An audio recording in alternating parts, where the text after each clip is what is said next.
Hey, what's up, Unbroken Nation?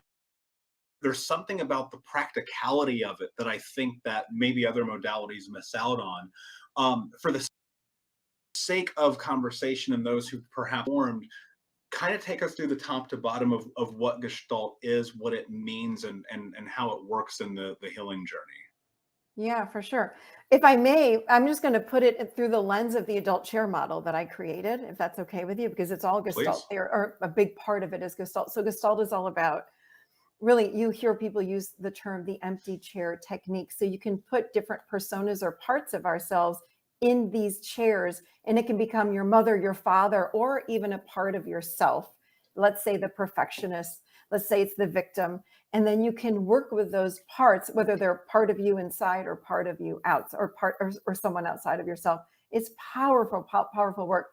But with the adult chair model, it's based on 3 distinct aspects of your life. It's a whole life journey that we take. So we start out as children. So there's 3 chairs. The first chair is the child chair.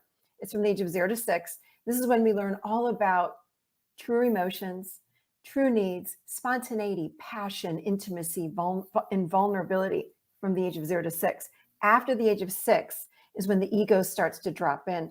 That is from the age of about 7 to 24-ish. Excuse me. This is what we call the adolescent chair. So really it's from pre-adolescence, adolescence to adolescence. So the adolescent chair is all about ego stuff. So think about, again, victim, codependent, narcissist.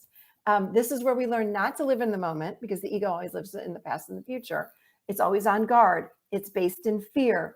This is where we make up stories and assumptions. We really want to we go into our heads and we go, I think I didn't get invited to the party because so-and-so doesn't like me. When really, we don't know what's true. Really, maybe the email was lost. This is where we are reactionary. This is where we have rage. This is where we defend instead of feeling our emotions. So it's not a bad part of who we are, but it does take some understanding. What we want to do with the adolescent is get to know these parts. The third part of who we are is our adult, what I call the adult chair. This is the healthiest version of self. We move in here around the age of 25-ish. If we had modeling that showed us how to do it, we quite naturally slide into this adult chair. In the adult chair, we are present moment. We live with fact and truth. We're compassionate. We know how to tune into our child part, the inner child, which is where we feel our emotions, and we don't react to them, but instead we process and then we respond.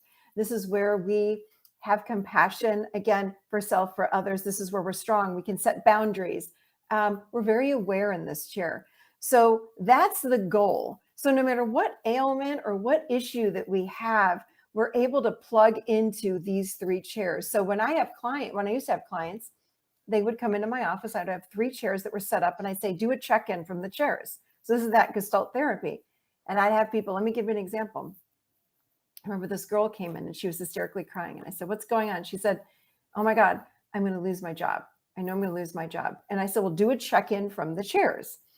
And she jumped in the adult chair and she says, I'm going to lose my job. And I said, is that fact and truth? Because from our adult, we live in fact and truth in this very moment. She says, it is true. And I said, how do you know? And she says, well, everyone else that has been hired up to me has been let go, or excuse me, after me has been let go. So I'm next on the list. I said, so is that an assumption that you're getting fired, or is that truth? She says, well, it's an assumption. I said, get over it. You're in your adolescent chair. And she says, oh, wow. Okay. And I said, so that's not true. That's an assumption. And I said, what do we know that's true? And then she said, well, my boss loves me. He says he can't do anything without me. I'm his right hand. She went on. And I said, so we don't even know that you're ever going to get fired. I said, but we do want to be adults about this. So let's go ahead and send a resume out. Let's start thinking through this just in case. As it turns out, she never even got fired. In fact, she ended up leaving on her own because she was always worried about getting fired. But this is how we typically show up from this adolescent chair. We show up from this part of us that lives in fear, that lives in story and assumption that's not even, and when we ask ourselves, what's fact and truth? Boom, we snap out of that fear, because most of the time that fear isn't real, and that's where we live.